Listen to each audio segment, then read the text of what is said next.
Viewer discretion is advised. Tonight, we delve into the darkest corners of the internet, where a chilling tale was once whispered, then swiftly erased from existence. Prepare to be unsettled as we uncover the forbidden creepypasta so disturbing it was deemed too dangerous for the web. But be warned, once you hear this story, you can never unhear it. Have the Alice killings. I'm sure many of you Creepypasta fans will have heard of this one. Story goes that for 6 years, from 1999 to 2005, 5 killings took place in Japan. Not just random killings either. Strange, unsolved, and very connected killings. At each murder scene, a calling card was left by the killer. The calling card was quite literally a card. It was a playing card. The cards always vary, but one thing remained the same. The name Alice was written on each one, in blood. Each of the murders were as gruesome and as strange as the next, and despite multiple arrests, the real killer was never caught. That's how the story goes though, although there is not much evidence for it being anything other than a creepypasta. There is, however, a real story that is eerily similar. Alfredo Galan Sotillo was a Spanish serial killer who killed 6 people in 2003. When attempting his third murder, his victim survived and another was able to escape. Sotillo left a 3 of Cups card at the scene. Now when the media picked up on this, he began to leave playing cards at the murder scenes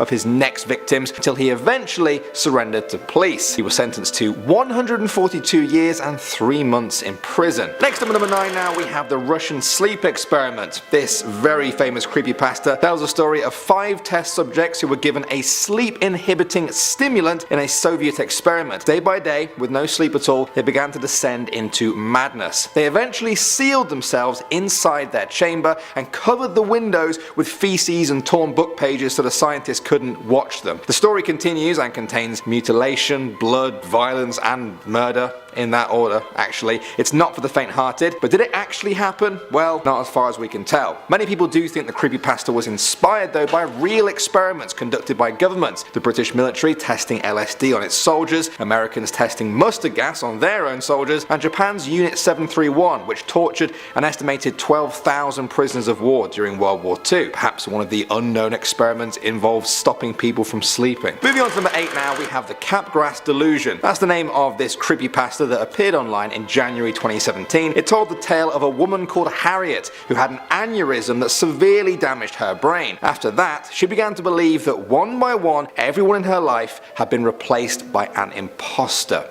At first, she began to believe her younger brother had been replaced, then her own son. She told her husband that he was an imposter. When she died in surgery, her husband then took on this delusion as well and eventually attacked their son with a knife. Well, if that sounds like a terrifying story, it's based on a real condition. Capgras delusion is a genuine psychiatric disorder in which a person holds a delusion that a friend, spouse, parents, or other close family member has been replaced by an identical imposter. It's a scary condition that can leave a person becoming extremely paranoid and isolated. Perhaps the most scary part though is how poorly understood the condition is. There isn't even a definitive way to diagnose it. There is very little research on how to treat it, and of course no known cure at the time of recording this video. Next up at number 7 now we have Abandoned by Disney. This is an infamous creepypasta put forward by Reddit user Slimebeast. Now he claimed that many years ago Disney built a $30 million park named Mowgli's Palace. It was supposed to recreate many locations from The Jungle Book, a lush, tropical paradise filled with exotic flora and fauna. Just before the park opened though, everything was mysteriously shut down. He went to go and investigate the abandoned site. He reported discovering terrifying Disney character costumes that came to life in the most scary way imaginable. The details are too gruesome to go into here. While the story has been dismissed as a hoax or a creepypasta, there may be some inspiration taken from real life. Disney does have a number of abandoned parks, most famously Treasure Island, which was closed in 1999. It has been visited by a number of urban explorers who have taken a lot of creepy pictures, but none of some animated scary suits yet. Moving on to number 6 now, we have Polybius. In 1981, a story started in Portland and slowly crept across America, then the world, and then entered internet legend forever. Most of us are probably too young to remember arcade halls with rows of arcade games being played by crowds of kids.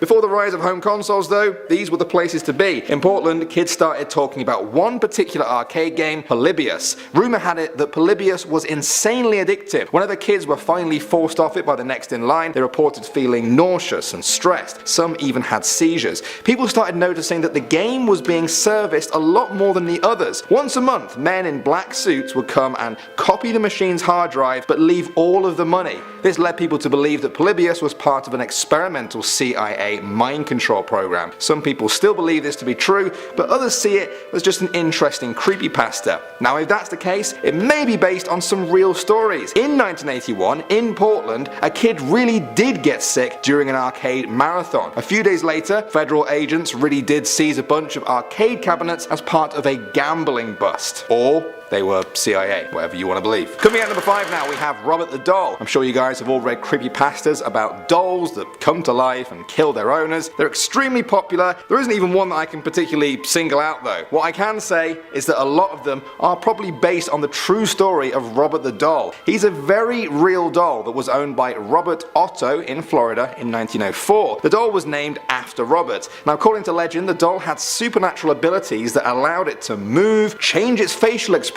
and even make giggling sounds. People said it was a voodoo figurine that was totally aware of its own surroundings. Over the years, this doll was passed on to other people, and it's said to have caused everything from car accidents to broken bones, job losses, divorces, and all kinds of misfortune really. You can actually go and see Robert in real life in the East Martello Museum in Florida. If you dare. I don't. Next up, number 4 now, we have The Well to Hell. For a while now, a creepypasta has been going around about the Well to Hell, a hole that was drilled so deep it reached hell itself. That's not even the scary part though. According to the story, the scientists who drilled this hole also recorded a terrifying sound emitting from the bottom, the sound of all the souls in hell screaming out in horror. Here's a little clip for you guys. You have been warned.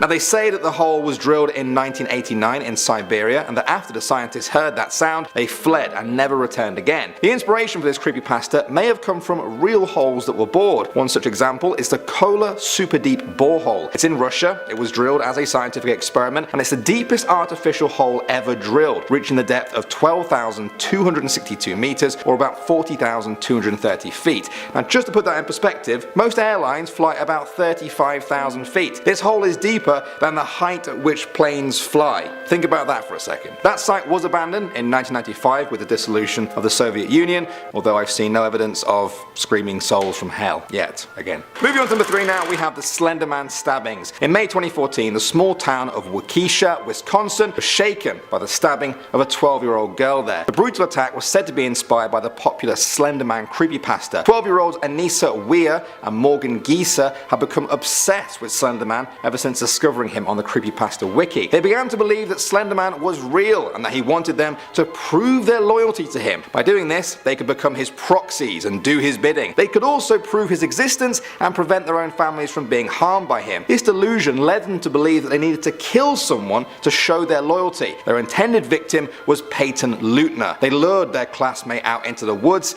and stabbed her 19 times, leaving her for dead. Now, amazingly, Leutner managed to drag herself to a nearby road where she was found by a cyclist. She recovered after 6 days in hospital. The attackers were sentenced to very long periods in mental health institutions. Moving on to number 2 now, we have Lavender Town Syndrome. I'm sure many of you guys have heard me talking about this one before in another video. There have been a number of creepypastas going around over the years about Lavender Town Syndrome. Now, this one is written in the style of a news report claiming that a number of children in Japan killed themselves after hearing the Lavender Town music on the original Pokemon Game Boy games. Apparently, the music for Lavender Town had extremely high frequencies that only children could hear. Some of the children just got headaches and began to feel a bit sick. Others were more seriously affected and ended up jumping from great heights. Now, this is obviously just a creepypasta, unless there has been a huge cover-up. There is no real evidence of kids throwing themselves off heights in Japan because of a Pokemon game. What there is, though, is the story of the original Pokemon anime that may have inspired this story. When the first episode of that aired, 685 children were hospitalized hospitalized after a scene with flashing lights triggered epileptic seizures in them. Couple this with the high suicide rates in Japan at the time, and it's no surprise that a creepypasta like this was born. And finally, number 1 now, we have the Green Man. For many years, the people of Brighton Township would swap stories about the Green Man. They said he was a reclusive figure of the night. They said that when he was a boy, he wanted to see into a bird's nest. He climbed on an electric pole but slipped on his way down and electrocuted himself. The shock should have killed him, but the boy survived, although he lost his eyes, nose, mouth, an ear, and an arm. When he grew up, the disfigured man lived in an abandoned house away from the taunting kids. He became a sort of boogeyman story, but not everyone knows that this is all based on a true story. The real man was Raymond Robinson. He did electrocute himself as a boy and was something of a recluse. What's not true, however, is all the stories of him scaring kids or spooking them. By all accounts, Raymond was a pleasant man who lived with his family and enjoyed long walks through Brighton Township. 10, which is the creepy text message story. So this creepypasta is actually a website where you can click a button to reveal the next part of a conversation between two friends. The girl is called Annie96 and the guy is called McDavie. It all starts off pretty normal until Annie says she can hear noises coming from outside in the garden. When she looks outside, she sees a man digging in the dirt. Annie tells McDavie to quit messing around in the garden as she knows it's only him, but McDavie swears it's not. But Annie doesn't believe him, and next thing she knows, this man is in the house, calling out to her. Annie hides in the closet, frantically texting McDavie as the monster gets closer and closer and closer. But at the last second, the monster disappears, and it seems like a happy ending, with Annie inviting McDavie over the next day. But then McDavie says, "Wait, Annie, how do I know this is you?" And Annie96 goes offline. Mental. Talk about an emotional rollercoaster to kick us off here, guys. We're gonna jump right into number 9 now, which is a short but sweet creepypasta called The Man in the Snow. You are home alone and you hear on the news about the profile of a murderer who is on the loose. You look out the sliding glass doors to your backyard and you notice a man standing in the snow. He fits the profile of the murderer exactly and he is smiling at you. You gulp, picking up the phone to your right and dialing 911. You look back out the glass as you press the phone to your ear and notice he is much closer to you now. You then drop the phone in shock. There are no footprints in the snow. It's his reflection. Whoever said creepypastas had to be long to be scary was lying. Actually, I don't think anyone's ever said that anyway, but let's move right into number 8, which is called The Portraits. It's a tale of a hunter, alone in the woods as nighttime approaches. He tries to find his way out but gets lost, instead stumbling upon a small cabin. He found nobody inside and decided to rest there for the night and explain himself to the owner in the morning. As he looks around the house, he sees the walls are lined with portraits of faces, twisted, ugly, evil faces, and they're all staring at him. He turns his back, faces to the wall, and eventually falls asleep. The next morning he wakes up, blinking in the sunlight as he rises. He discovers that the cabins had no portraits on the wall, only windows. Ooh, okay, that was a good one, but let's move right on to number 7, which is an email chain called The Candle Cove. It starts off with a bunch of friends reminiscing about a TV show they used to watch as a kid called Candle Cove. They stitched their memories of the show together bit by bit. It was about a girl called Janice who would imagine herself as friends with pirates. Their ship was called the Laughingstock and one of their crew was Pirate Percy, who was scared of everything. It all comes flooding back as they piece their memories together, even the villains of the show, who were called Horace Horrible and the Skin Taker, a skeleton that wore a top hat and a cape made out of children's skin. Suddenly they begin to remember a horrible episode where the puppets were just screaming and screaming and screaming. The camera would cut from character to character as they let out a blood-curdling scream. Even the girl Janice was moaning and crying like she had been tortured for hours. The email ends with one of the guys saying he went to the nursing home that day to go and see his mother, and he asked her, "Do you remember if I watched a show called Candle Cove?" And she said she did. She said, "Because I used to think it was so strange that you said, 'I'm gonna go watch Candle Cove now, Mom,' and then you would tune the TV to static and just watch dead air for 30 minutes. You had a big imagination with your little pirate show." Nope. Okay, let's move on to number 6, and it's called Never Again. It's the tale of a 17-year-old girl with an abusive mother who lets a little girl into her house from a storm outside. The girl is emotionless, unaffected by the cold, and has big black eyes. She says her name is Lacey Morgan. The girl says Lucy can stay. She sets her up with a blanket in her home, but when she wakes up the next day, Lacey is gone. The girl switches on the news and sees that a little girl called Lacey Morgan was killed last night at 7 p.m. hours before the girl let her into her own home. The news says she was killed by her abusive mother, an abusive mother just like the girl has herself. That night, the girl tries to get a normal night's sleep, but is instead awoken by the touch of Lucy's hand, who whispers, "Never again." 10 minutes later, there is a shriek from her abusive mother in the next room. She runs in to find Lucy on top of her, tearing flesh from her chest and throat. Lucy smiles before going for the jugular. The girl faints at the sight of it. Years later, the girl is now free from her abusive mother, she's married and has her own daughter who she named Lucy. She ends the story with a chilling update from just the other day when she said she saw a little girl running barefoot through our neighbour's backyard up to their back door. It was around midnight, so I couldn't be sure, but I thought she met my eyes with her black ones, and I could swear she mouthed 2 words at me.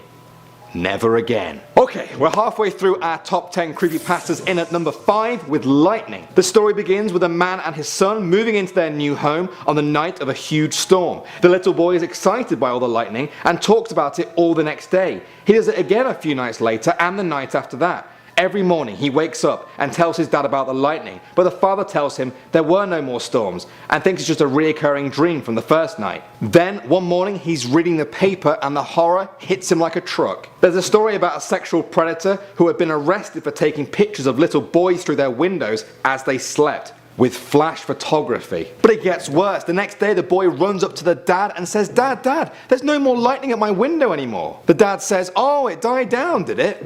And the boy replies, "No, it's just in my closet." I don't know about you guys, but I don't want to go anywhere near that closet. I want to move on to number 4, which is called The Girl in the Photograph. One day a boy was at school when he found a picture on the grass outside of the most beautiful girl he'd ever seen. She had a dress with tights on and red shoes, and her hand was holding up a peace sign. The boy thought she was so beautiful that he decided he had to find her. He asked everyone in the school and even his own family, but nobody recognized her. Defeated, he went to bed that night with the picture next to his bed, but was awoken by a tapping and giggling from the window. But by the time he got there, it was gone. He had no luck finding answers the next day, but was awoken again that night by a tapping and giggling at the window. He followed the sound outside this time, across the road, where bam, he was hit and killed by a car instantly.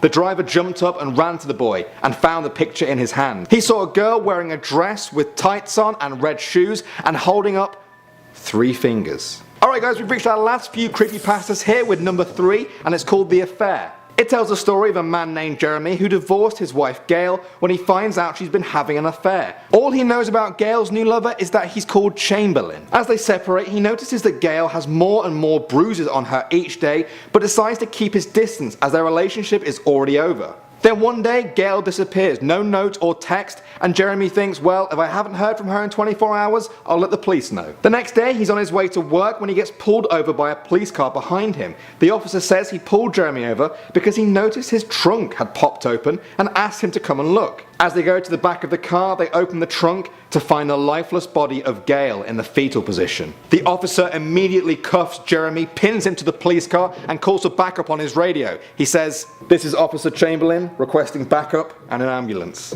Oh snap, that was a good one, but let's move right on to our number 2, which is simply called The Story. It's a tale of a man who books a room into a hotel with just one condition: don't look in one room that is out of bounds, it's off limits completely. He agrees and walks to his room, but on the way he sees the forbidden room and his curiosity gets the better of him. He tried to enter, but the door was locked, so he took a peek through the keyhole. He saw a normal room with a woman in the corner whose skin was completely white. She had her back to the door. Shocked, the man went to his room for the night. The next day, he decided to take another look through the keyhole as he passed the forbidden room, but this time, all he saw was red, a deep, thick, unmoving red.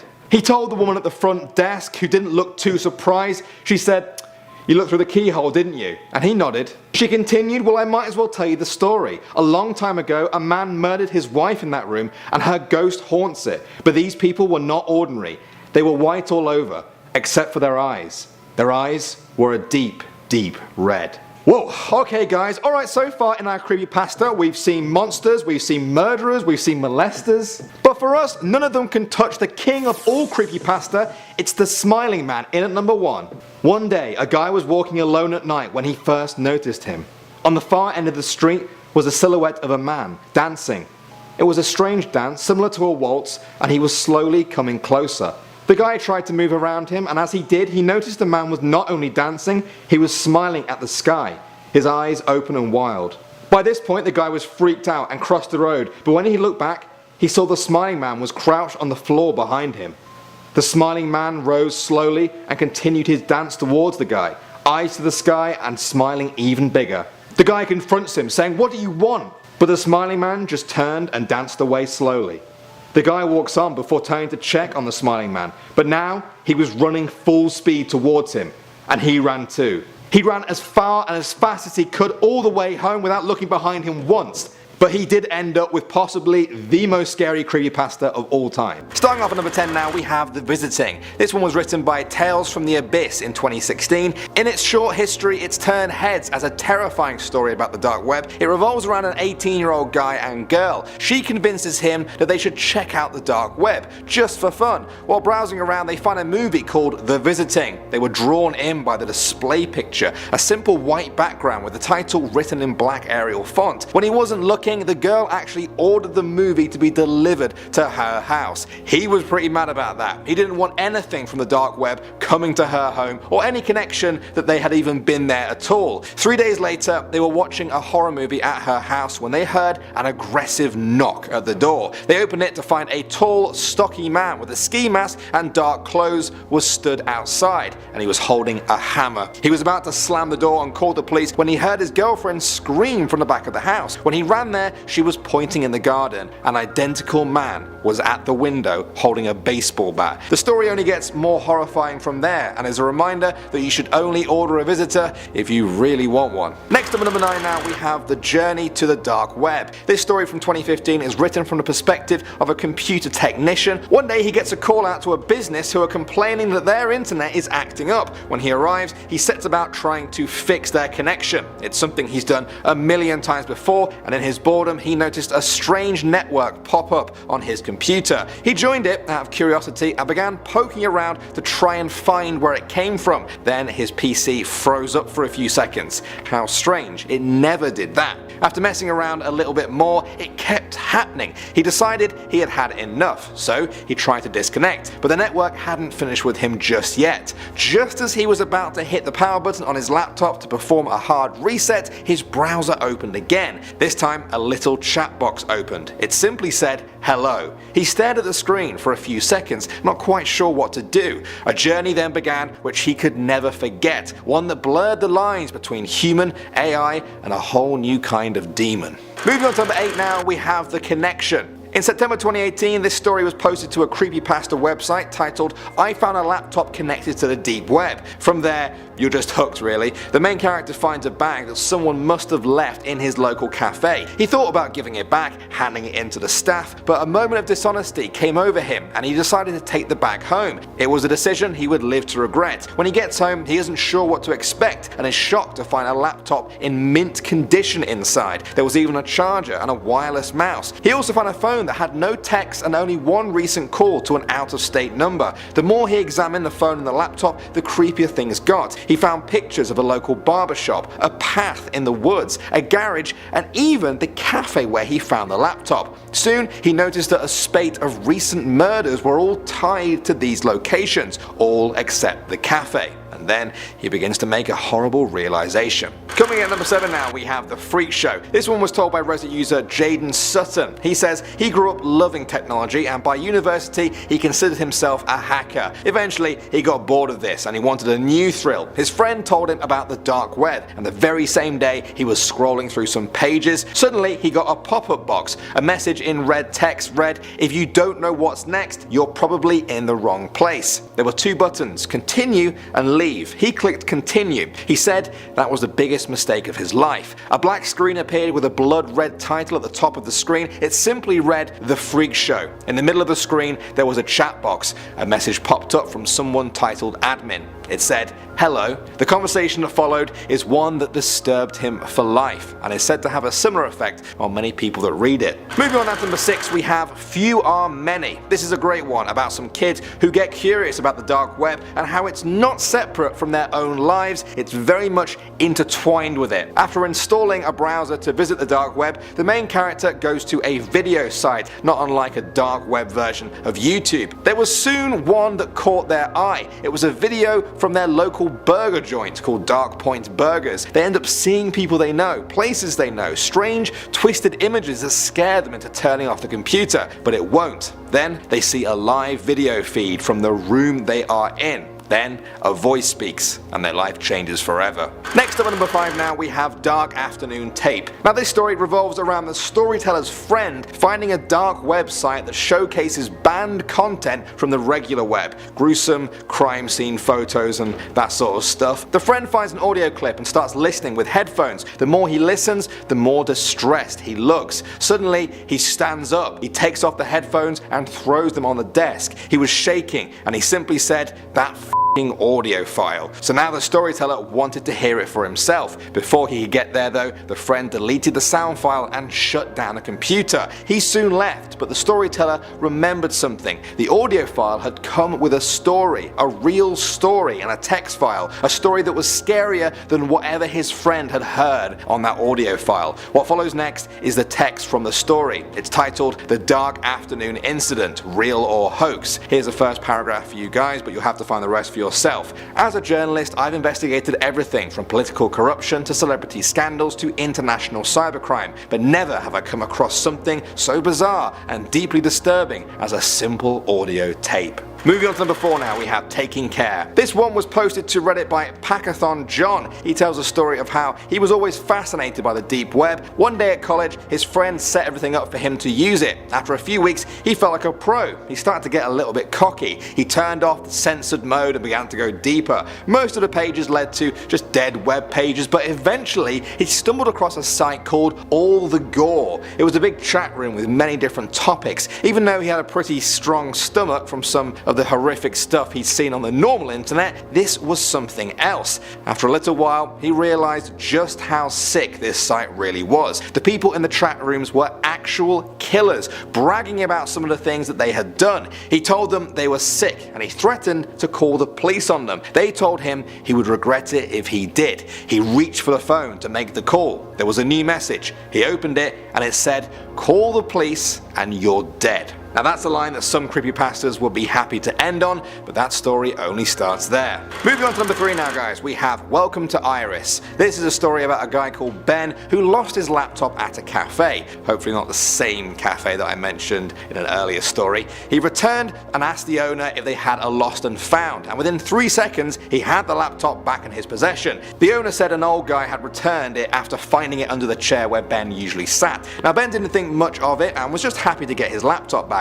When he booted it up at home though, he was surprised to find that all the icons on his desktop had been wiped clear, all except one in the very center. It was called Tor, T-O-R. Some of you guys may recognize that as an access program for the deep web. He found himself in a chat room and after a while he decided to close the screen and just delete the browser. Then a message appeared in the chat room. It said 495-24953 wants to chat. Ben dismissed it as just a bot. Then it said, "Hello Ben." Chills crawled down his spine at the sight of his own name. Okay, just a clever bot, he thought. He hovered over the X again when another message came through. This time it was a jumbled code. When he finally decoded it, it was a letter addressed to him, inviting him to join a group called Iris.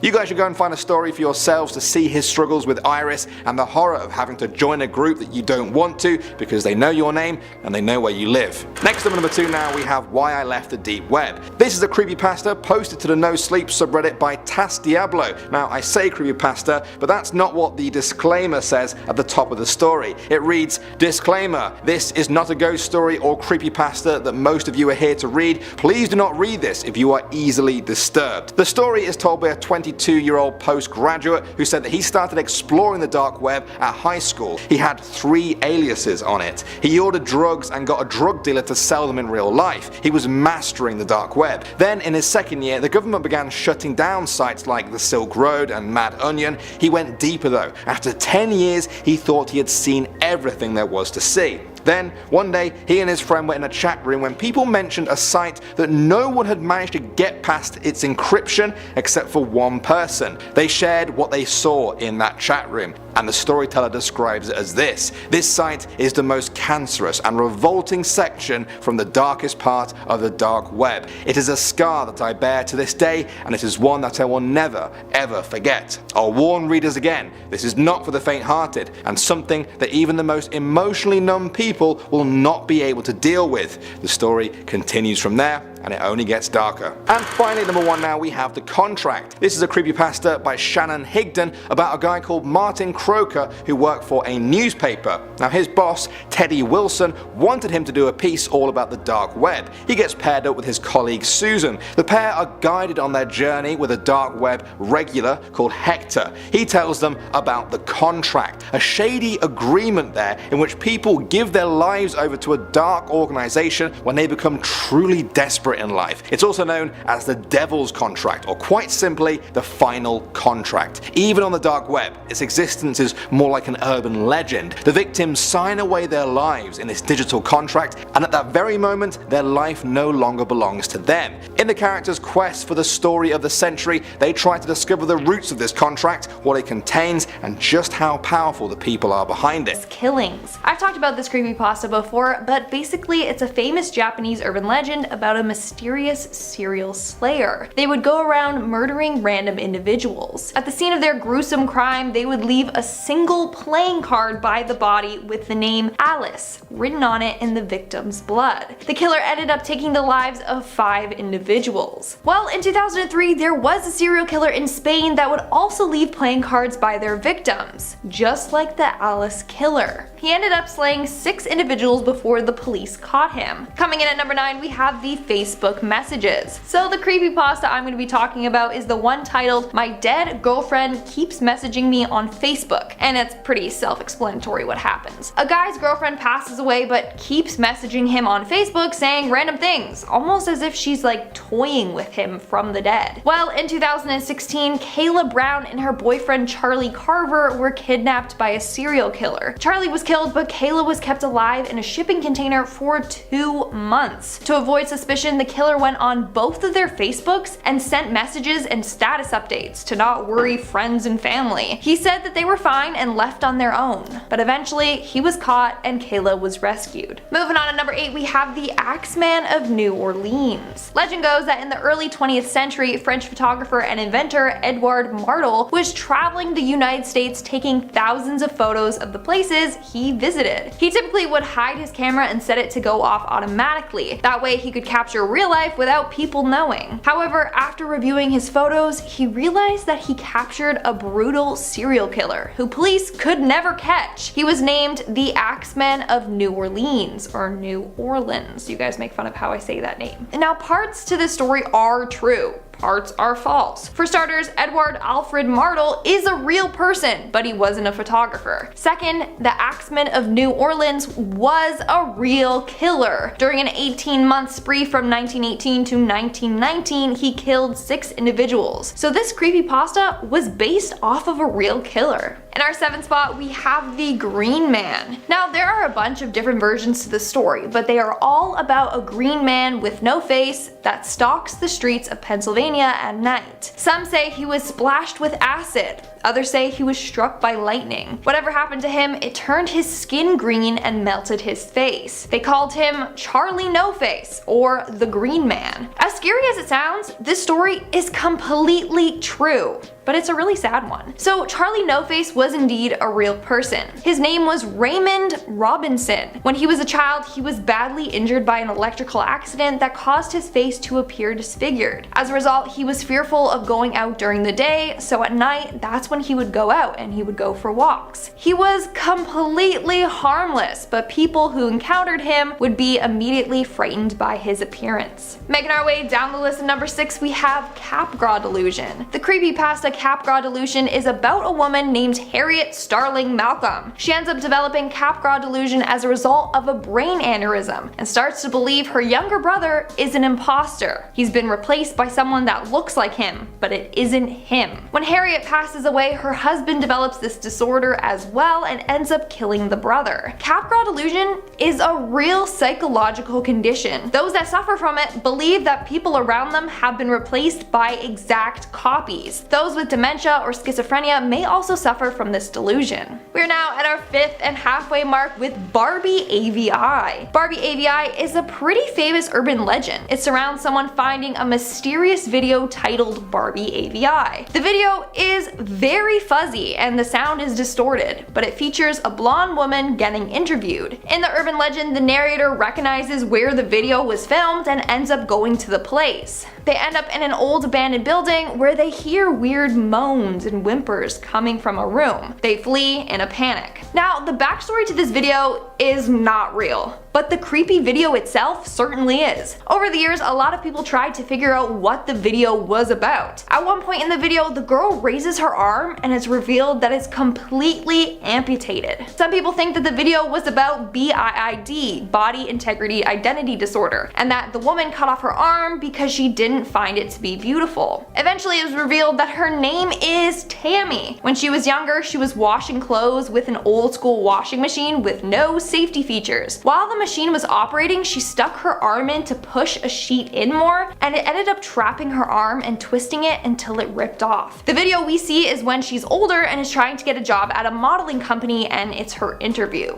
In our 4th spot, we have the Russian sleep experiment, another very famous creepypasta, and boy is it creepy alright. The creepypasta is quite a lengthy read, but basically story goes that in the 1940s, Russian researchers were conducting unethical tests on enemy prisoners. They captured 5 enemies that they planned to keep awake for 30 days using a gas-based stimulant. They wanted to see the effects that sleep deprivation had on the brain, and in the end, everything goes wrong. They spiral into madness and then they all die in gruesome ways. Now, I hope this exact story isn't true, but it's quite possible that it was based on the number of real-world examples of governments experimenting on humans, like Project MKUltra, where CIA agents were injecting people with LSD, or Project Sleepless Soldiers, where Soviet soldiers were given a drug that let them fight for days without needing sleep. Moving on to number 3, we have Laughing Jack. Laughing Jack is a legend about a clown-type creature that likes to befriend children and then get them to commit dark deeds, or he even will harm them. He usually slices them open and replaces their organs with candy. Well, in 2015, a 12-year-old girl stabbed and killed her stepmom after Laughing Jack told her to do so. The girl claimed that she heard voices months before the stabbing occurred. She even begged her father for help, but Laughing Jack got to her. These creepypastas may not be real, but this just shows how real their influence is. Coming in at number 2, we have Slender Man. This dude went from being a Photoshop photo to a creepypasta and then a film star. His influence is huge, and I'm sure all of you know all about Mr. Slendy. Clearly, he's fake, but his influence is so real. In 2014, an Ohio woman was stabbed several times by her 13-year-old daughter, who claimed that Slender Man told her to do it. The woman claimed that she came home one night from work to her daughter standing in the kitchen wearing a white mask. She had her hood up and her hands were covered by her sleeves. She then was attacked by her own daughter. She had cuts on her neck and face and was stabbed in the back, all because of Slender Man. And in the number 1 spot, we have Walking Sam. Walking Sam is said to be a shadow demon that convinces people to commit suicide. It's said to live in the woods at the Pine Ridge Reservation in South Dakota. It appears as a thin, tall creature wearing a black top hat. It wears the souls of its victims dangling down from its arms. Here's the thing. In 2015, there was a huge amount of suicides in the area where Walking Sam is said to live. From 2014 to 2015, there was 103 suicides. Some say the number could be higher. One local said that there was more than 200 suicides in only 3 months. That's That's incredibly freaky. Maybe Walking Sam is real. Alright, let's get into it. Starting off number 10 now, we have Jeff the Killer. This is one that somehow I didn't include in the first part. I'm sorry, I don't know how I missed it out. Looking back at it, I thought I'd start off with it this time to make up for it though. This is the famous story of Jeff, a normal boy living a normal life until the age of 13. His family moved him to a new area against the wishes of he and his brother Leo. They were attacked by bullies, and when Jeff fought back, he hurt them so badly that the police tried to take him away. The depression and rage he felt after this encounter shows how Jeff went from a normal boy to a twisted psychopath. The next time he met the bullies, there were guns, smashed bottles, knives, and bleach. Jeff was victorious, but now he had a hideous appearance to go with his twisted personality. That was only the beginning though. Jeff carved a Glasgow smile into his own cheeks before butchering his own parents, then turning the knife on his brother. The story is a fairly long read, and there's been a lot of spin-off stories from it, but it's also become a rite of passage for any Creepypasta fans. Next up at number 9 now, we have Eyeless Jack. This is Eyeless Jack, a terrifying being with no mouth or nose and eye sockets blacker than the void itself. He makes up for his lack of features though by stealing other people's. Eyeless Jack arrives through your bedroom window in the middle of the night. Black slime oozes from every orifice on his body. And here he gets meticulous. He will cut his victims open, but will only ever take one thing. If, however, the victims begin to rouse, Eyeless Jack becomes enraged and violent. He will hack and slash, mutilating victims to death. The original Creepypasta draws people in as an eye-widening piece of internet horror, and the spin-off stories keep people coming back for more. Moving on to number 8 now, we have Tiki Toby. This is a famous Creepypasta that a lot of you guys recommended. The story revolves around a boy called Toby who suffered from mental disorders as a child. It talks of him being bullied and also being homeschooled. He was abused by his father, and when he turned 17, his sister was killed in a car crash. This sent him over the edge mentally, and one night, returning from hospital, Toby saw the Slender Man, a man who needs no introduction. Slender Man stalked Toby for weeks, causing many visual and auditory hallucinations. His mother brought him to a psychiatrist, but to no avail. He dreamed of his sister's corpse, followed by an attack by the Slender Man. The voice in his head told him to kill his father, and one day, those voices got the upper hand. Toby stabbed his father in front of his mother. In a desperate attempt to escape the police, he set the whole neighborhood on fire, but was soon surrounded by the flames. Just before he was consumed, Slender Man appeared in front of him and saved him. 2 weeks later, Toby's mother heard that her son was the main suspect in the murder of several teenagers. From this day on, Toby was a proxy of Slender Man. Moving on to number 7 now, we have Ben Drowned. This was another Creepypasta that many of you guys said I should have included in the first part. I went and found it, and wow, it's a long one. Essentially, it's a story written by Alex Hall, who's also known as Jaducible. It revolves around an old Majora's Mask cartridge that is haunted by the spirit of a boy named Ben. In life, he was sacrificed by the Moon Children cult. His father was the one to drown him. The cartridge, with his spirit in, was passed from person to person until landing in the hands of the storyteller. He says that the game glitched in weird places, characters spoke strangely, and the music sometimes played backwards. The story goes on to explain the influence of the cult, what really happened to Ben, and maybe why you shouldn't trust a storyteller at all. Next up at number 6 now, we have Clockwork. Her real name was Natalie Ouellette. She was once a normal girl, nothing out of the ordinary, either good or bad. However, when she was young, very young, the story was that Natalie was abused by her own family. The abuse mainly came in verbal and physical forms, although the details are quite hazy. During it all, Natalie is unable to tell anyone of the pain that she is going through. Eventually, she comes to believe that time itself, the very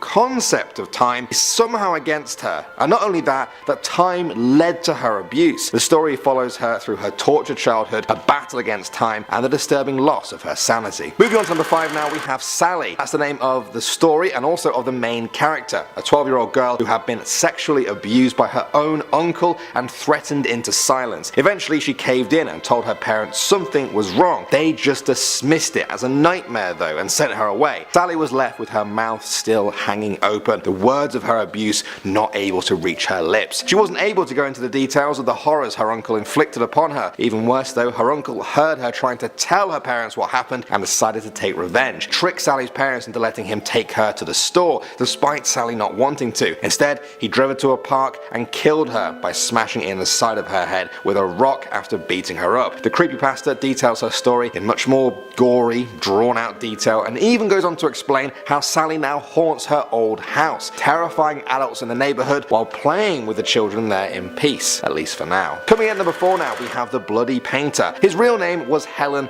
Otis. One day at school, Helen decided to not help a girl named Judy who had lost her watch. A boy called Ben pointed out something in Helen's bag. Ben took it out and saw that it was the watch. Judy flipped out, blaming Helen that he stole the watch. Helen tried to tell her that he didn't do it, but no one believed him. One day, Ben came back and this time he took his notebook and tore up his drawings. That upset Helen. He couldn't hold it in anymore and so he punched him. In return, Helen was beaten badly. A few months later, he got a Facebook message from a stranger. It was a boy called Tom who had also been bullied. The pair bonded over this. A couple of days later, Tom asked Helen to meet him on the school rooftop. Helen agreed and went to the school rooftop the next day. When he got there, Tom told him that he framed Helen with Judy's watch. They both fought and Tom fell off the roof. Helen tried to save him, but he didn't have the strength to save him. This made his bullying worse because people said that he killed Tom, or at least didn't save him. Later that night, Helen lost it. He believed that Tom deserved to die and believed that others deserved to die as well. He killed everyone who bullied him under the name the Bloody Painter. Next up at number 3 now, we have Anora Petrova. This is a scary creepypasta that fits well into our modern age.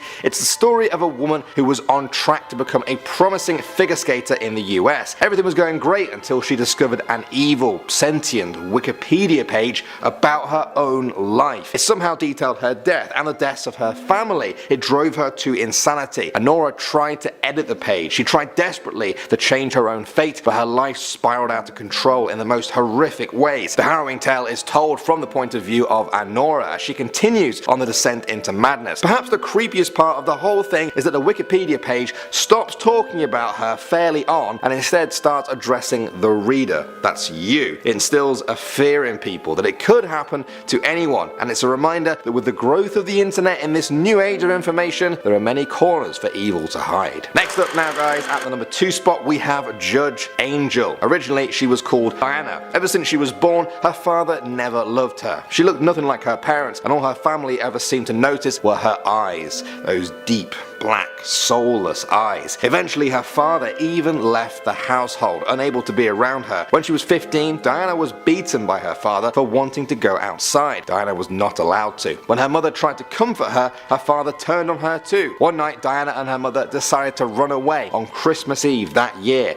When the mother told the father this plan, he flew into a rage and beat her to death. Diana then picked up a sword from her father's study. After a final confrontation, she slew him on the spot, pronouncing him guilty. She burned the house. She was seen by witnesses for the last time standing outside of the burning home, and people swore she had wings. And finally, number 1 now, we have Nurse Anne. This story tells of Anne Lucen Mia. She was once a normal, hard-working nurse who unfortunately could never seem to get things right. Try as she might, there were always terrible mistakes when treating her patients. One day though, a serial killer caught her at work. When she entered the room, the killer jumped her and started cutting her up into pieces. One of the other nurses found her dead. They took her to a specialist hospital and unbelievably, they were able to stitch Nurse Anne back together again. A disembodied voice helped her track down her killer and enact her revenge upon him. After she started killing though, she just couldn't stop. As time went by, her killing only increased.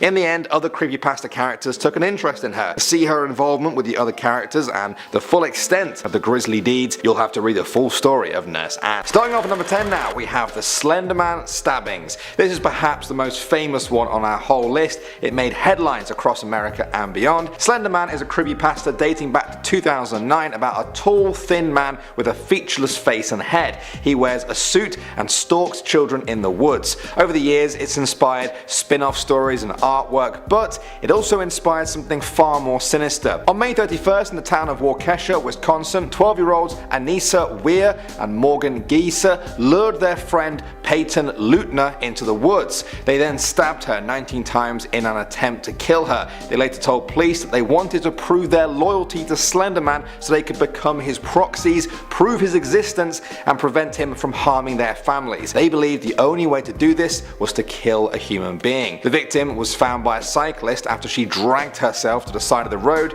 She survived the attack after 6 days in hospital. Moving on now to number 9, we have the Black-Eyed Children. This is an urban legend turned creepypasta creepypasta about paranormal creatures that resemble children between the age of 6 and 16. They have pale skin and black eyes, and they lure people in by posing as hitchhikers or panhandlers. The origin came from Texas reporter Brian Bethel, who first described an encounter with two black-eyed children in Texas in 1996. Since then, it became nothing more than an urban legend or even just a creepypasta. In 2014 though, things seemed to step up a level when a paper in the UK ran stories about alleged sightings of black-eyed children. They revolved around sightings near a haunted pub in Staffordshire. Moving on out to number 8, we have Laughing Jack. In 2015, a 12-year-old girl allegedly killed her stepmother because Laughing Jack told her to do so. Laughing Jack is a creepypasta that I've talked about before on this channel. He's a sort of supernatural clown who appears as an imaginary friend to his victims. The games turn south when he guts people alive and often replaces their disemboweled organs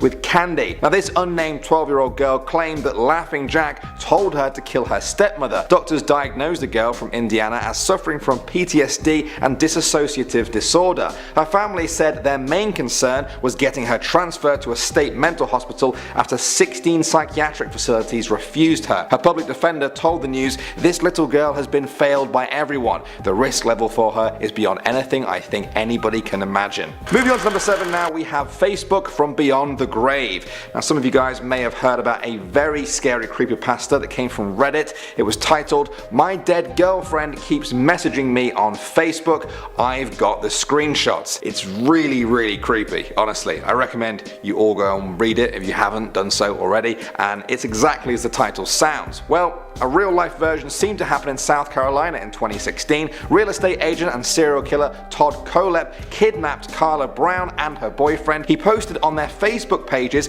in an attempt to make it seem like they hadn't been kidnapped by him. Their family and friends didn't know the truth, that Colep had killed the boyfriend and had Carla chained up in a shipping container. The creepiest thing of all though was that some of the last Facebook posts he made on their accounts were lyrics from Hotel California by the Eagles. They went, "Last thing I remember, I was running for the door. I had to find a passage back to the place I was before. Relax," said the Nightman. "We are programmed to receive. You can check out anytime you like, but you can never leave." Alright now guys, moving on to number 6, we have Slenderman 2. That's the name I'm giving to this second Slenderman inspired story in our video. In 2014, there was a story about a mother from Ohio who was stabbed by her 13-year-old daughter in the kitchen of their family home. She claimed her daughter assaulted her after she became obsessed with Slenderman. She told her local news station, "I came home one night from work and she was in the kitchen waiting for me and she was wearing a mask, a white mask." The mother suffered multiple injuries, including a puncture wound on her back. She also said her daughter was someone else during that attack. Moving on now to number 5, we have Cannock Chase. That's the name of the small town in Staffordshire, England, where this story takes place. It's also the same one where the black-eyed children were sighted that I talked about earlier in the video. In 2015, residents started reporting real-life sightings of Slenderman this time. They described him as a lean, shadowy spirit with blood-red eyes. His clothes were Victorian in nature and he visited people in their homes. One woman, Pie Green, said, "I was awoken just before 2 a.m. by an odd scratching noise in my bedroom. To my astonishment, there was what seemed like a sphere-shaped shadow by the edge of my wardrobe. As I tried to get out of bed and investigate further, the shadow began to stretch towards the ceiling. It was at that point I found myself faced with the most disgusting and horrific creature imaginable. It was about 8 feet tall and had a white face with razor-sharp fangs." I think the creepiest thing of all though is that she wasn't even the only person to experience a visit like that. Moving on to number 4 now, we have the Revolution. In 2014, Gerard and Amanda Miller murdered police officers in a Las Vegas pizza restaurant before covering their bodies in American Revolutionary War flags and a swastika. They then killed another local shopper before turning the guns on themselves when the police pinned them down with gunfire. Neighbors said that Miller also donned the costume of Slenderman when he walked around his apartment complex. He used to go around talking about murdering cops, killing as many as they could before they did away with themselves. Moving on now to number 3, we have Walking Sam. This is a creepy story that is said to trace its origins to the Lakota tribe of South Dakota. They believe that Walking Sam is a suicide spirit, a 7-foot tall man, lean with long arms and gaunt eyes but no mouth or nose. They say he drives his his victims to hang themselves. Between December 2014 and May 2015, at least 103 people attempted to kill themselves at Pine Ridge Indian Reservation. 9 adolescents did end up killing themselves. The tribal police reportedly removed 4 nooses from nearby trees, with some people claiming that they were actually brought there. Is this all a sick joke? Is it just a morbidly popular suicide spot? Or is there a link that people aren't quite seeing here? At number 2 now, guys, we have Pope Lick. Now, some of you may have heard me talk about this one in a previous video. The Pope Lick monster is said to be a goat-human hybrid that lives on top of a railway bridge in Kentucky. They say he uses mind control to make people climb to the top of the bridge and then get hit by a passing train. Over the years, though, people began to argue that this was more than an urban legend, that the story had an ever-increasing body count. There are 2 confirmed cases of people dying on or below the bridge in 1987 and again the year after. In 2016, a couple from Ohio went searching for the monster and were not able to get off the tracks in time when a train came barreling down towards them. The boyfriend was able to save himself, but his girlfriend was killed instantly. And finally, at number 1 now, we have The Intruder. One of the most famous creepypastas out there is titled "Aren't You Glad You Didn't Turn on the Light?" If you haven't read it, honestly, go and check it out. It's a good reminder about how scary things really can be in the dark. I won't spoil it for you if you haven't read it. What I can say though is something quite similar to the story happened in real life. In 2014, a 16-year-old girl from Cheshire in England said she received a text from an unknown number that simply said, "I'm watching you." Later that night, the stalker told her he was going to hang himself outside of her first floor bedroom window. The girl was so terrified that she spent the night sleeping in her mother's room. During the night, she received a text from the stalker saying he was in the house. She didn't believe him, but she was still terrified. The next morning, she went into her room and noticed some of her shoe boxes under the bed were poking out a little bit. When she looked under the bed, she found her stalker was there asleep. Luckily, that gave her just enough time to go and get her mum and for the police to be called. Alright, that was a bit of a bombshell to end on. That's all out of the way now. Thank you very much for watching, guys. We're now going to go right into our comment segment to read some comments from you all. This one came from my dark web creepypastas video. Joseph Dagoat said, "Yes, Danny, I missed you." Well, thanks, Joseph. Very nice of you to say so. I often see people saying things like this about how they miss us, and I get confused because we don't go anywhere. Landon, Rebecca and I all appear on the channel about 4 or 5 times a week. You'll never go more than 2 days without seeing one of our videos on the channel, but maybe that's all it takes for some of you guys to miss us, which is sweet. Next up now, we have a comment from Gabriel Johnson, which reads, "The saying, playing with fire, really comes to mind. There is true evil existing in this world, and when foolish people think they can play with it, you are going to be burned. You need to be digitally packing when you dive into the deep or stay away. It's ridiculously sad that people can't figure this out." Strong words there from Gabriel, but I totally agree. Too many people sort of get attracted to the dark web and end up going down a pretty shady path. The weird thing about dark web creepypastas is that although they scare a lot of people away from the dark web, they still end up attracting a few people to it, if you know what I mean. Some people are just very hard to scare, I think. Alright everyone, that's all I've got for now. Leave your comments on this video if you want to appear in one of these segments in the future. Thanks for watching as always. My name is Danny Burke and I will see you all in the next one. Discover America's most haunted cities. Haunted American cities that you might be living in. Check out the video now to find out more. You'll be sure to thank us later when you find out you live in the most haunted city in America.